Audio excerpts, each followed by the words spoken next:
Hello students.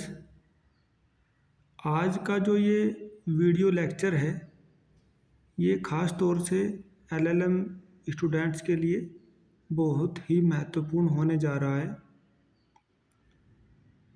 इस lecture से LLM के स्टूडेंट्स जान पाएंगे कि अब न्यू पैटर्न में एग्ज़ाम पेपर कैसे आ रहा है।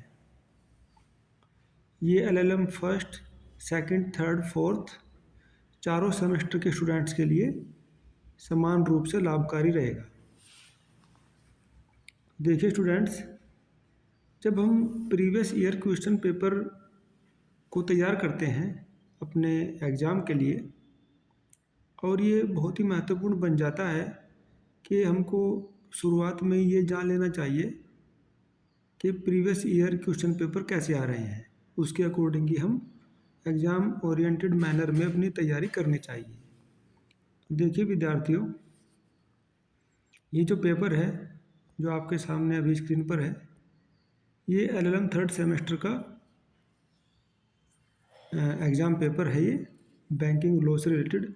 अब हम इसके कंटेंट पे ना जा कर के इसके पैटर्न को देखते हैं।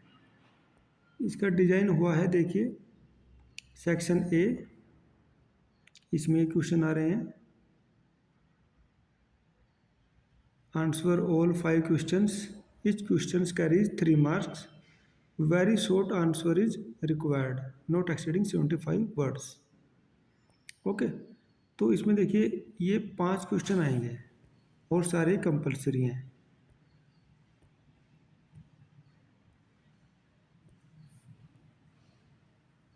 ये देखिए 2, 3, 4, 5, ये न्यू पैटर्न है जिसके अकॉर्डिंग आजकल क्वेश्चन पेपर बन रहे हैं। अब ये देखिए इन पांचों क्वेश्चंस के बाद देन आएगा section B.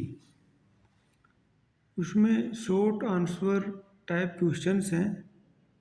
Attempt any 2 questions out of the following 3 questions.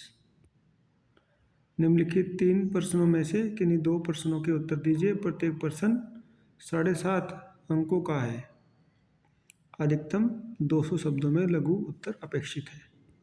देखिए इसमें 6, देन 7, 8 ये हो गया। अब देखिए उसके बाद फिर सेक्शन सी में आएगा detailed answer type questions. Attempt any 3 questions out of the following 5 questions, each question carries 15 marks, answer is required in detail.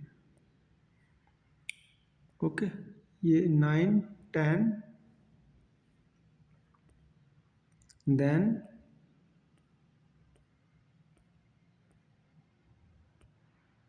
11, 12 and 13। ठीक है, तो इस तरह से हमने ये जाना है कि न्यू एग्ज़ाम पेपर कैसे आ रहे हैं। ये एनईपी के अकॉर्डिंग आ रहे हैं, एनईपी नेशनल एजुकेशन पॉलिसी में। अब जब हमारे विद्यार्थियों के सामने प्रॉब्लम क्या आती है कि जब हम प्रीवियस ईयर क्वेश्चन पेपर देखते हैं एलएलएम के रिगार्डिंग, तो उसमें पुराना पैटर्न तो ये था कि 10 क्वेश्चन आ रहे थे और उनमें से 5 करने होते थे। ठीक है, 10 में से हमें 5 करने होते हैं। अब न्यू पैटर्न इस तरह से आ गया, ये सेक्शन वाइज, सेक्शन में डिवाइडेड हो गया पेपर।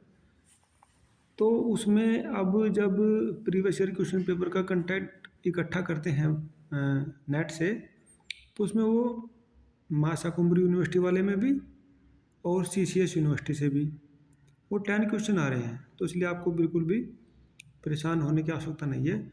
उन 10 क्वेश्चन को भी आप अपने नोटबुक में लिखिएगा, उनको तैयार कीजिएगा, क्योंकि उसी कंटेंट से ही क्वेश्चन इस तरह से बन जाएंगे। वो वेरी शॉर्ट, शॉर्ट और लॉन्ग में बन जाएंगे।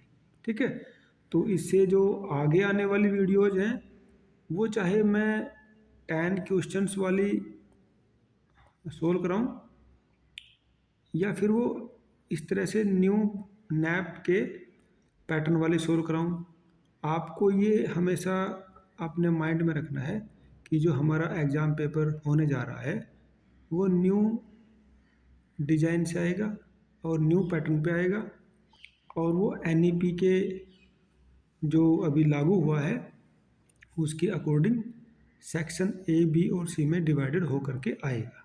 ठीक है, तो इस तरह से हमारे जो विद्यार्थी हैं अभी करंट सेशन में जो चल रहा है, चाहे वो एलएलएम का फर्स्ट हो, सेकंड हो, थर्ड हो, फोर्थ हो, कोई सा भी सैम हो, वो जान लेंगे कि क्वेश्चन पेपर इस तरह से आएंगे। अगर नेट पर वो 10 क्वेश्चन वाला भी अवेलेबल है तो उसमें प्रॉब्लम की कोई आवश्यकता नहीं है, उसमें कंटेंट तो मिलेगा, है ना, लेकिन क्वेश्चन पेपर इस तरह से आएगा। तो ठीक है विद्यार्थियों, I think this video will be very helpful to you. Thank you for listening. Thanks a lot.